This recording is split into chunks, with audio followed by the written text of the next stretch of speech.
Hello friends, welcome my YouTube channel. आज हम लोग करेंगे पीजीटी यूपी पीजीटी का प्रवक्ता चयन परीक्षा 2013 का मॉडल पेपर है होम साइंस का। हम लोग करेंगे क्वेश्चन नंबर 1। पर्यावरण संरक्षण एक्ट किस वर्ष पारित हुआ? पहला है 1956 में, दूसरा है 1975 में, तीसरा है 1986 में और चौथा है 1996 में। इसका आंसर हो जाएगा सी, 1986 में। पर्यावरण संरक्षण एक्ट 1986 में पारित किया गया था तथा पर्यावरण शिक्षा केंद्र की स्थापना अहमदाबाद, गुजरात में किया गया। प्रति वर्ष 5 जून को पर्यावरण दिवस मनाया जाता है। बहुत ही सिंपल क्वेश्चन था। Question number 2। निम्नांकित में से किसका प्रयोग करने से ज्ञान की स्मृति सबसे प्रभावशाली होती है? पहला है श्रव्य साधनों द्वारा, दूसरा है दृश्य साधनों द्वारा, तीसरा है श्रव्य तथा दृश्य साधनों द्वारा, डी है व्यवहारिक अनुभव द्वारा। इसका आंसर हो जाएगा व्यवहारिक अनुभव द्वारा, डी।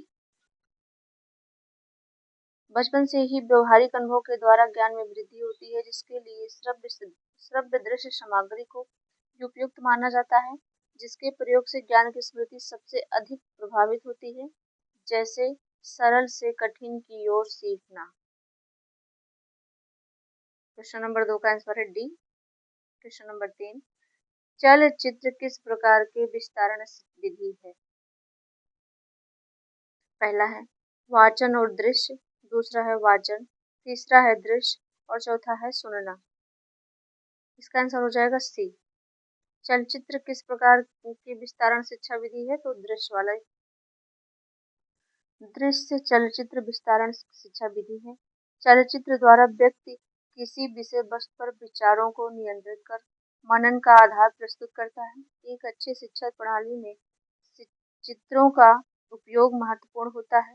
चलचित्रों को प्रसार शिक्षा में लाने के लिए उद्देश्य होते हैं रुचि को प्रेरित करने के लिए व जागरूकता उत्पन्न करने के लिए, और दूसरा है नए विषयों को प्रारंभ करने के लिए, और तीसरा है किसी समस्या के विशिष्ट भागों को समझाने के लिए, किसी विशेष सामग्री कार्यक्रम के क्रमिक विकास को समझाने के लिए, विभिन्न इकाइयों को स्पष्ट करने के लिए चलचित्र जो है विधि अपनाई जाती है। इसका आंसर हो जाएगा C. Question number 3। Question number 4। रोगों की रोकथाम और स्वास्थ्य का संवर्धन प्राथमिक उद्देश्य है। पहला है रोग हर दवा, दूसरा है प्राथमिक दवा, तीसरा है रोकथाम दवा और चौथा है आधुनिक दवा। इसका आंसर हो जाएगा सी, रोकथाम दवा। रोगों की रोकथाम और स्वास्थ्य संवर्धन का प्राथमिक उद्देश्य है रोकथाम दवा। Question number 5। अन्य गैसें जो न्यून मात्रा में वायु में हैं। पहला है आर्गन, दूसरा है नियॉन और तीसरा है अमोनिया, चौथा है सल्फर डाइऑक्साइड। इसका आंसर हो जाएगा 1 और 2 सही है। आर्गन और नियॉन सब अन्य गैसों से सबसे कम मात्रा में वायु में उपस्थित हैं, ये दोनों। ठीक है, ये और ये। आंसर हो जाएगा ए। Question number 6।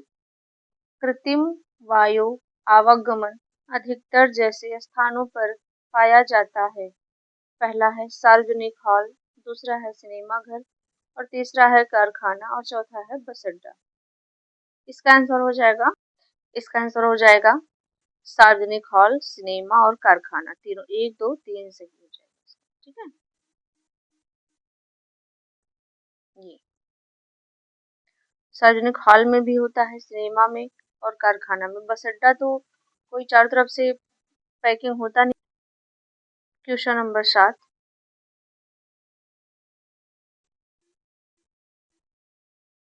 क्वेश्चन नंबर 7 है EPA को विस्तारित करें। एनसोसियल पेंटोनिक अम्ल, बी है इकोसापेटोनिक अम्ल एंटीऑक्सीडेंट और तीसरा है इकोसा पेंटोनिक अम्ल और चौथा है इकोसा पल्मिटिक अम्ल। इसका आंसर हो जाएगा सी, क्वेश्चन नंबर 8।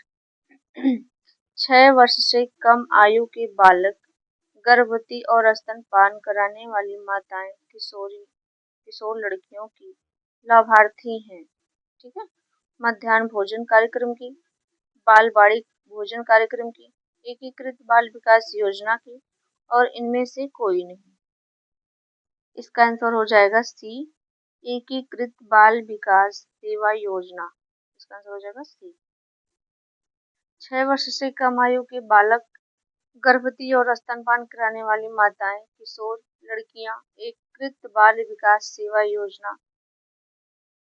योजना के अंतर्गत आती हैं, लाभार्थी हैं। इसको ICDS भी कहते हैं। इसकी स्थापना 1975 में हुई थी और इसका फुल फॉर्म है ICDS का integrated child development service scheme.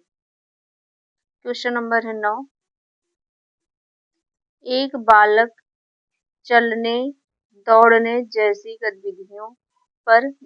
के दौरान नियंत्रण पाता है। प्रश्न पूछ रहा है कि कितने उम्र के बच्चे किस उम्र में चलने, दौड़ने जैसी गतिविधियों पर नियंत्रण पा लेते हैं। जैसे दौड़ते हैं तो गिरते नहीं है, चलते हैं तो गिरते नहीं है।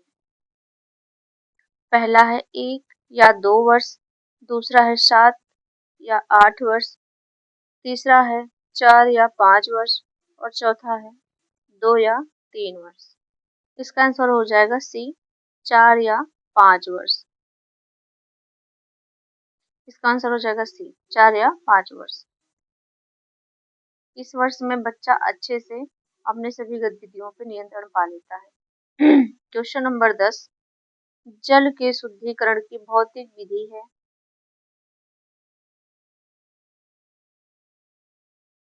जल के शुद्धिकरण की भौतिक विधि है। पहला है उबालना, दूसरा है तनुकरण, तीसरा है अवसादन, और चौथा है उपचयन। इसका आंसर हो जाएगा उबालना, ए। जल के शुद्धिकरण की भौतिक विधि उबालना है। इस विधि में शुद्ध अशुद्ध जल को अग्नि पर रख दिया जाता है और उबालने पर उतार दिया जाता है। इसमें जल की अस्थायी कठोरता दूर होती है, परंतु उबला जल ऑक्सीजन रहित हो जाता है। इसे वायु युक्त करना आवश्यक है। Question number 11। ग्रेन्युलोसाइट है न्यूट्रोफिल्स, इयोसिनोफिल्स, बेसोफिल्स, और चौथा है उपरोक्त सभी। ग्रेन्युलोसाइट 3 प्रकार के होते हैं। पहले न्यूट्रोफिल्स होते हैं। न्यूट्रोफिल्स में WBC रुधिराणु में इनकी संख्या सबसे ज्यादा होती है। श्वेत रुधिराणु की कुछ संख्या का 60 से 70 तक होती है, 60 से 70% तक होती है। ठीक है। दूसरा है इयोसिनोफिल्स। किन्हीं दशाओं में विशेषतः परजीवी कृमियों में संक्रमण के कारण व्यक्ति में रक्त इनकी संख्या अधिक बढ़ जाती है। इस दशा में इस्नोफिलिया रोग हो जाता है। ठीक है। इसके कारण तीसरा है बेसोफिल्स। बेसोफिल्स WBC रुधिराणु की कुल संख्या का 0.5-2% इसका उपस्थिति होता है। ठीक है। इसका आंसर हो जाएगा डी, सभी। Question number 12। फाइब्रिनोजन को फाइब्रिन में बदल देता है। पहला है फाइब्रिन, दूसरा है प्रोथ्रोम्बिन, तीसरा है थ्रोम्बोसाइट, और चौथा है थ्रोम्बिन। इसका आंसर हो जाएगा डी, थ्रोम्बिन। थ्रोम्बिन फाइब्रिनोजन को फाइब्रिन में बदल देता है। रक्त के जमाव के लिए ये क्रिया आवश्यक होती है। Question number 13। डिग्लूटिशन की प्रक्रिया होती है। पहला है निगलना, दूसरा है उत्सर्जन, तीसरा है चबाना, और चौथा है इनमें से कोई नहीं। इसका आंसर हो जाएगा ए, निगलना होता है। Question number 14। पुनर्जीविक ... के लिए प्रयुक्त होता है। पहला है रक्तदान, दूसरा है कृत्रिम श्वसन, तीसरा है डायलिसिस, और चौथा है अतिक्षनन। इसका आंसर हो जाएगा डी, अतिक्षनन। इसका आंसर हो जाएगा डी। पुनर्जीवी कृत्रिम श्वसन के लिए प्रयुक्त होता है। कृत्रिम श्वसन क्रिया के निम्न उद्देश्य हैं। पहला है श्वसन तंत्र को उत्तेजित करना, और दूसरा है श्वसन को पुनः शुरू करना, और तीसरा है वक्षस्थल पर दबाव देना। कृत्रिम श्वसन क्रिया में वक्षस्थल पर दबाव डाला जाता है। कृत्रिम श्वसन देने की 3 विधियां होती हैं। पहला है सिल्वेस्टर विधि, दूसरा है सेफर्स विधि, और चौथा है लावोड विधि। इसका आंसर हो जाएगा डी, अतिछनन। क्वेश्चन नंबर 15 है डॉट डॉट अमाशय में पेप्सिनोजन को सक्रिय करता है। पहला है पेप्सिन, दूसरा है HCl, तीसरा है रेनिन, और चौथा है अमाइलेज। इसका आंसर हो जाएगा बी, HCl। HCl जो है अमाशय में पेप्सिनोजन को सक्रिय करता है। अमाशय की जठर ग्रंथियों से प्रतिदिन लगभग 2 से 3 लीटर जठररस का स्रावण होता है। HCl अमाशय में भोजन को सड़ने से रोकता है। क्वेश्चन नंबर 15 का आंसर हो जाएगा बी। क्वेश्चन नंबर 16, निम्नलिखित में से कौन उदर आंत्र नलिका का भाग नहीं बनाता है? पहला है यकृत, दूसरा है पित्ताशय, तीसरा है अग्नाशय, और चौथा है ये सभी। इसका आंसर हो जाएगा ये सभी, डी हो जाएगा।